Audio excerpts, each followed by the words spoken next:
So, explain ko sa iyo ngayon kung bakit maganda by the time you start a business, mag-multiple heads ka. So, the beauty of multiple heads. So, may mga options tayo how to start the business. So, first option is tinatawag namin na starter package, which is one head. Second option mo is entrepreneur business package, which is 3 heads. And third option mo is international builders package, which is 7 heads. So, ito yung common options by the time you started the business. So, pero I personally recommend na kung gusto mo talagang seryosohin yung business mo at gusto mo kumita ng malaki dito, so I recommend you start at 3 heads or 7 heads. So, bakit? So, ipapakita ko ngayon sa inyo kung ano yung mga advantage pag nag-multiple heads ka. So, siguro, by the time normally, yung mga distributors na na-explain na ng business, they started at starter package, which is one head. So, sa starter package, yung capital mo is 7,980. So, ito yung pinaka-capital mo sa business, and yung worth of products na balik sa'yo, 6,000. And then, meron kang isang scholarship certificate. So, yung sa genealogy mo, ito yung makikita mo. So, one account, meron kang left, meron kang right. So, ipagpalagay na lang natin sa one account, maximum na pwede mong malagay or minimum na pwede mong malagay by the time you started your network is 2 tao. So, what if 8 tao yung napajoin mo? Kasi hindi lang naman 2 yung taong kakilala mo. Posibleng may pangatlo, pang-apat, pang-5. So, ipagbalagay na lang natin na may 8 nag-join sa'yo. So, ano yung magiging scenario or ano yung magiging structure nito para ma-maximize mo yung income pag one account ka lang? So, ito yung magiging scenario. 4 sa left and 4 sa right.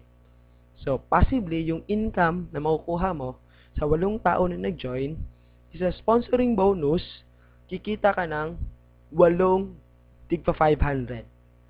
So, 500 times 8, 4,000. And then, sa matching bonus, so, kikita ka ng 4 na tigwa 1,500. Okay?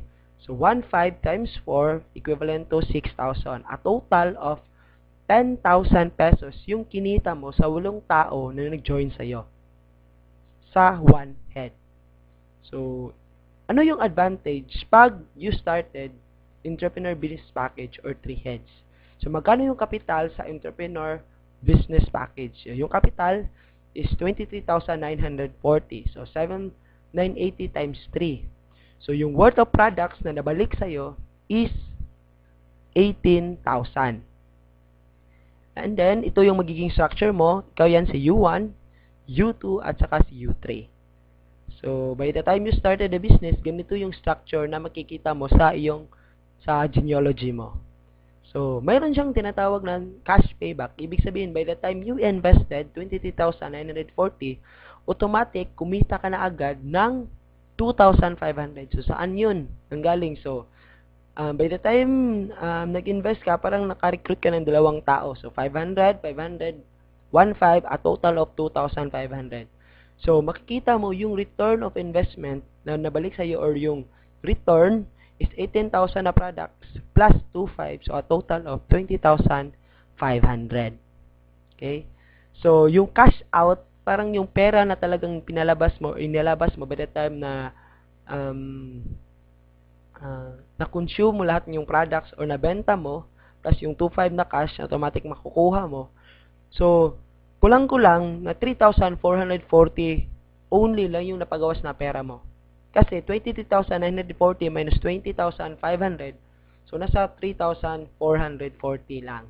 So, kagandahan nito, mayroong 3 scholarship or mayroon pa siyang 3 scholarship na makukuha mo by the time you invested 23,940. So, the same scenario, yung pagpalagay natin nangyari na mayroong 8 taong nag-join sa iyo, ito yung magiging scenario. So, tigda 2. So, under kay U3, 2 tao sa left at saka sa right. And then, sa U2, 2 tao left at saka sa right. So, magkano yung income mo? Sa 8 tao na nag-join, ng 3 heads yung nagsimula ka ng 3 heads. So, yung income mo, the same, sponsoring bonus is 500 times 8, 4,000. Pero sa matching bonus, kikita si U3 ng dalawang tigwa 1.5. Okay? Kasi may dalawang match na nangyari under kay U3. So, 3,000. The same kay U2, 3,000 din. And then kay U1, mayroong 4 na match. Kasi 4 sa left and 4 sa right. So, total of 6,000.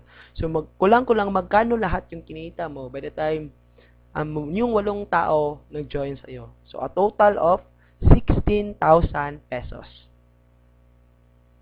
Okay?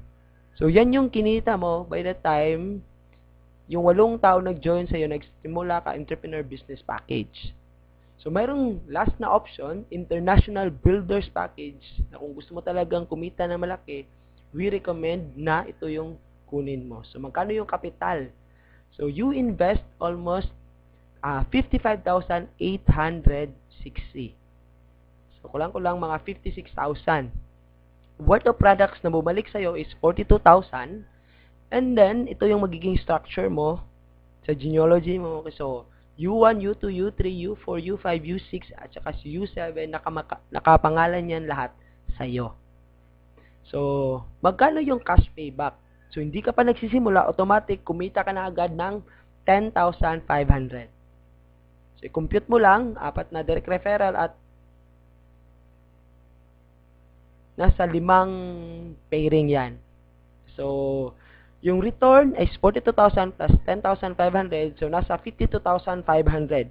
So, kung i-minus mo, 55,860 yung capital, minus 42,500. So, parang yung cash out mo talaga na pinalabas na pera mo is nasa 3,360 only. So, meron ka pang 7 scholarship na pwede mong ipamigay sa mga kakilala mo, kapatid mo, mag-anak mo. So, the same scenario, 8 persons yung nag-join sa'yo. So, ito yung magiging scenario. So, mayroon siyang 8 leg na maglalagay ka tig-isang tao. Okay? So, yung income mo, magkano yung income mo sa 8 tao?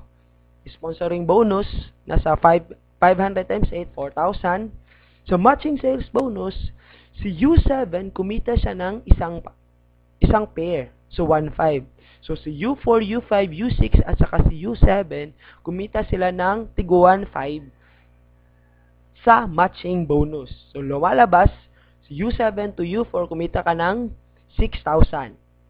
Okay? Si U3 at saka si U2, kumita ng tigdadalawang 1.5. So, a total of 3,000 times 2, 6,000. And then si U1, 4 na 1.5, so kumita siya ng 6,000. So, lumalabas yung total na income na kinita mo sa 8 tao is 22,000. So, ano yung pinagkaiba? Tingnan natin yung income comparison.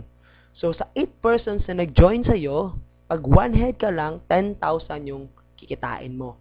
Pag 3 heads ka, 16,000. Pero pag 7 heads ka, kikita ka agad ng 22,000 pesos. So, sa palagay mo, ano yung mas maganda? 1 head, 3 heads, or 7 heads? So, ito yung kagandahan ng multiple heads. The same effort, pero different results yung makukuha mo. Pag nag 1 head ka lang, 3 heads ka lang, and 7 heads. So, ano ba yung gusto mo talagang, paano ka magsisimula? So, nasa sayo na yon. And I hope na meron kang nakuha sa presentation na to, and we recommend talaga na mag 7 heads ka kung gusto mo talagang kumita ng malaki sa AIM Global.